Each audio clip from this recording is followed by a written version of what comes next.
our office was 7 World Trade Center on the 23rd floor. So that's where I was on the morning of September 11th, 2001. So if you think about it, the first plane that hit the North Tower, Flight 11, American Airlines Flight 11, flew over the roof of our building. Our building was 47 stories. It hit the tower in the 80s. So it flew right over the roof of our building, hit the tower. At the time, I was in the 3rd floor mezzanine where our breakfast area was. So I was just having some Cheerios. I did that every morning. And I read the newspapers because back then we didn't have smartphones, right? So I was reading the newspapers, making sure I was up on all the things that were happening that day, and the power went out in the building. And this is a modern high-rise building in New York City, very unusual for all the power to go out. And then 5 seconds later, the power came back on. And I knew because of my experience that meant we lost a feeder cable, electrical feeder cable, and that our backup power had kicked in. This was in one of the 2 towers? This is in 7, so it's direct 7 World Trade Center. There were 7 buildings in the complex. Ours was number 7. It was directly across the street from the North Tower. Got it. Okay. And so I didn't hear it or anything.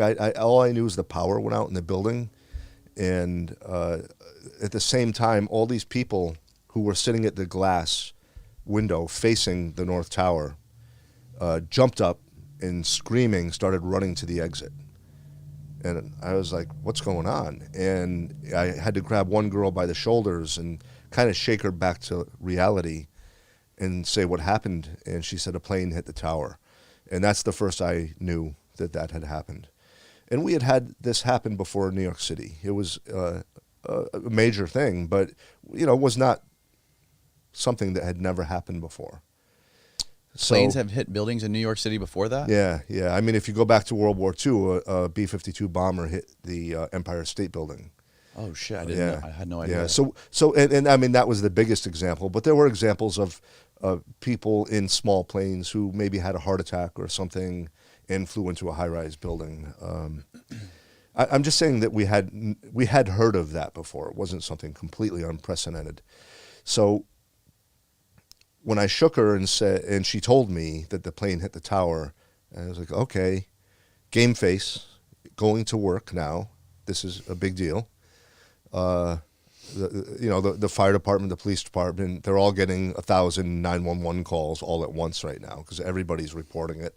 I don't have to do that, but I have to get ready to do my job. And my job was to go to the scene and assist the incident commander as a representative of the mayor with anything he needed. In this case, it would be the fire chief. And anything he needed other than fire department, he would turn to me or my colleagues in OEM and say, get me this, get me that, and we would help him. And we would support. We weren't the incident commander because we weren't the experts in that, but we were the ones that could help him carry things out smoothly, right?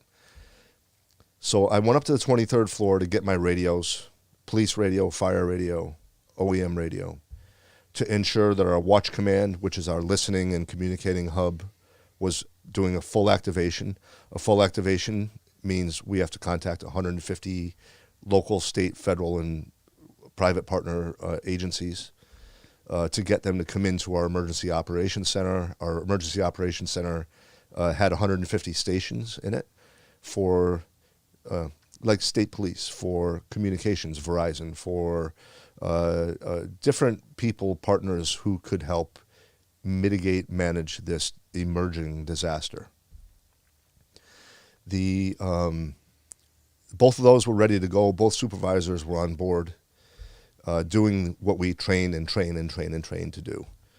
My job was go to the scene. So I went to my car on VC Street, like an undercover police car kind of thing. I opened the trunk, I took off my tie and my dress shirt, and I put on my mayor's office jacket with heavy leather boots and a stupid green helmet they made us wear to identify us.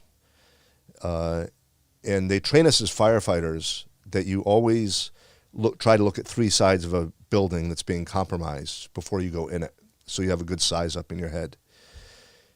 So that's what I wanted to do. In order to do that, I had to go from the street level up an outdoor concrete staircase to the plaza level, which is one story up, the World Trade Center Plaza. And I went between one World Trade Center and 6 World Trade Center, which was next door. And I went out and I saw the plaza.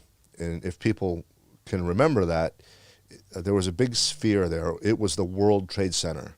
So there's a big sphere, a golden sphere of the world there.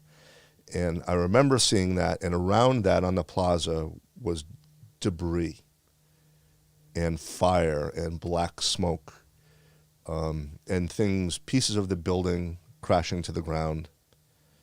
And the paper, all the paperwork from the offices was fluttering down amid the smoke. And that's when I kind of said in my head, this is maybe more than a little plane. Because you had no idea what kind of plane it was. No. I mean, we just kind of, I guess everybody just kind of assumed it was an errant. Like a private aircraft. Yeah, exactly. The guy had a heart attack. He flew into the tower, right? At that level, I went into the North Tower, which was the first one to be hit, to go to the fire command station, which was in the lobby at the street level.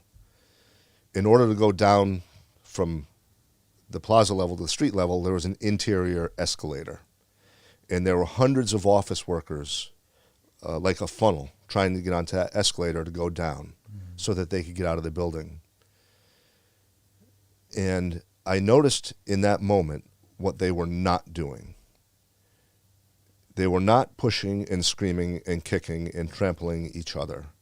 In fact, these regular office workers, for everyone who was obese or pregnant or injured or disabled, if anyone had that problem, there were 4 or 5 office workers helping that person. So it was the opposite of panic. It was something that I was very proud of, that humanity is good in general. Even with this evil that was unfolding in front of our eyes, people were helping each other. And that's the truth of humanity, that by far people want to love and help each other. Mm-hmm.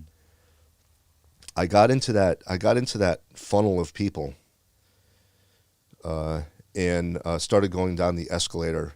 And as you came down the escalator to the ground level, the street level lobby,